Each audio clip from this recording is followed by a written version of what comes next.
الله يا محمد ما حد يقربتان وحربتان ايش شيء ليه مقعاري سكريا وحربتان ايش شيء فانا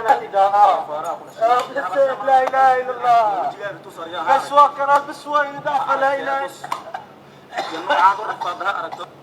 laga yaabee inaad u haysato tahriibe magafayaal u gacan galay waa sajilin looga dalbanayo hooyada Zakariya Maxamuud Warsame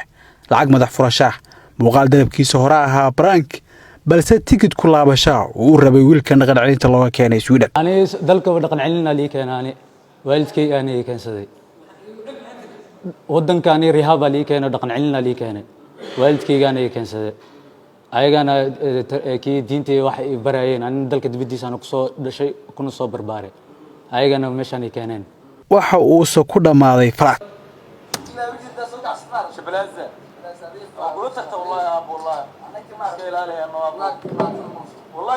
دقيقة ugu dambeeyay la fiiriyo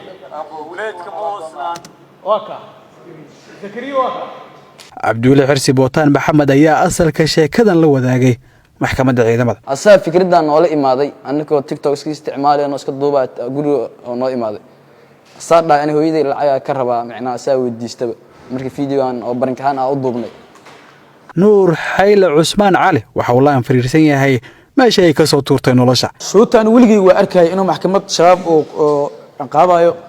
oo wax xukun ku ridayo balse ma aaminsanin adoo shacab ah macnaanta dambi gashid ashuuta lagu horgeynaa Maxamed Liibaan Cabdiraxmaan oo askari ka tirsan militariga si dhowna ay qaraabo u yihiin saddexdan kale ee maxkamadda la taagan darisna ay ahaayeen ay ku jileen dariskiisa ciidamada iyo hubkii gaarka ah ee uu ku qornaa waxa uu maxkamadda u sheegay inuu san ogeyn shakina uu san ka qabin uu si gaar ah isaga ilaaliyo saaxiibadiis nimankan afar taxi guriga ma jirin oo iska joog jireen laba guri iska soo horjeetaa deganay dibna kumaana baran musuqmaasuq kumaana baran tuugnimo kumaana baran eelkood ilaa farcoodina waa isna qanaa waxa markii sameeyeen ani raali kama ahayn waxaan hadda nuula eedeynayo oo jilinkan ani raali kama ahayn qorigeynina u dhiyo ma jiro tuuteynina u galiyo ma jiro waxaan sameeyeen goobjoog maana ahayn ayaga sameeyeen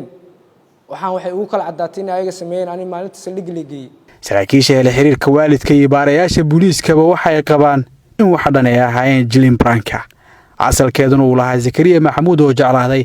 in marka uu iska xaadiriyay wadankii dhaqan celinta looga keenay Sweden sanaha labaad oo lagu magacaabo Zakariya oo ah ninka matalaya dhibaatada iyo tacadiga iyo afduubka inay u geysanayaan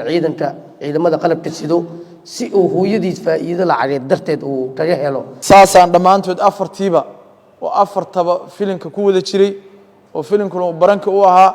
oo filim muxuu ahaa afduub uu soo jirin xafiiska xeelaalinta ayaa maxkamadda ka sheegay in saddexda jilaa iyo askariga ay dul mareen ay suurad xun ka bixiyeen amniga qaranka ayna tahay in loo ciqaabo waxa cajiib ahayd muuqaalka inta ka daawateen qaabka loo sameeyay qaabka loo alifay waxa arkayseen biyo in la mariyay eedeysanaha oo xiro caleena dusha laga saaray waxa la iska dhigaa in buudka lagu la tumanayo qori liifkiisa lagu garaacayo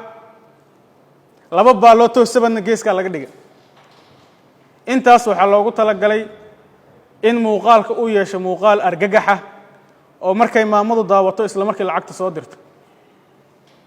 mudana gudoomiye garsooreyaal maxkamadda sharafka leh waxay cadeynayaan oo muujinayaan in afarta nin heshiis uu ka dhaxeeyay hatta ninka military xooga dalka qoriga iyo iska lahaa direyska iyo macnaha rasaasta guriga isaga degana asagay u yimaadeen macquul ma hatta wax warna ma ahayn dharka ay qaadanayaan markay isku masawirayaan dambe oo qoslayaan waa ka muuqata sadarteed maxkamadda waxaan weydiisanaa sida uu qabo saddex waxa qodob dambiyadan kala dhan wax la abaabulay ahayn laakiin xaqiiqadu waxa waaye abuuridda dambiga 322 waxaan codsanaynaa ciqaabtiisa inay ku xukunto dhammaan eedeysanayaasha qareenka uu doodayay eedeysanayaasha ayaa maxkamadda ka codsaday inaan lagu fogeyn ciqaabta maadaama ay ka ahayd falaad nin hadda ay canaan ku qaadan karaan oo filmaanta ijilinkii ay sameeyeen u dhigma qaaraba hadda markii horeba dhaqan celin u joogo say sheegeen haddana in la sii toosiyay inta hadda mataqaan ka dhiman hadda oo bishii fasaxay sii xirnaayeen hadda jeena wariyo ilaa dhowra oo sii xirreed waxaan is leeyahay xoogaa waa fahmeen marka in xoogaa la duuduubo iyo la dheedheelo TikTok iyo in ma sheekada aysan jirinoo mar xeegaa ay la fogaa karto qaarkeed waxay dhaheen in la fogaa hayso saldhigga booliska nawacaayo maxkamadda la tagay lama filaynin wixii dhan marka jiliinka meeshaan keenay hadda jiliinka difaacayna anaga naftirkeena sidaa darteed waxaan codsanaynaa in ay maxkamadda jiliinkaas naftirkeeda aysan go'aan adag ku gaarin ay u naxariisato lana fududeeyo ciqaabta jiliinka garsoorka ayaa ugu dambeyn go'aamiyey dhammaantood loo diro dhaqan celin askari sargaal xigeenka ahna ay amartay maxkamadda in loo diro feer celin oo ah ilaalinta hantida qaranka sida gabagabadii uu ka sheegay fadhigan gaashaanle sare xasan cali nuur shuuje gudoomiyaha maxkamadda darajada koowaad ee ciidamada qalabka sida Cabduqaadir Ciise warbaahinta qaranka Muqdisho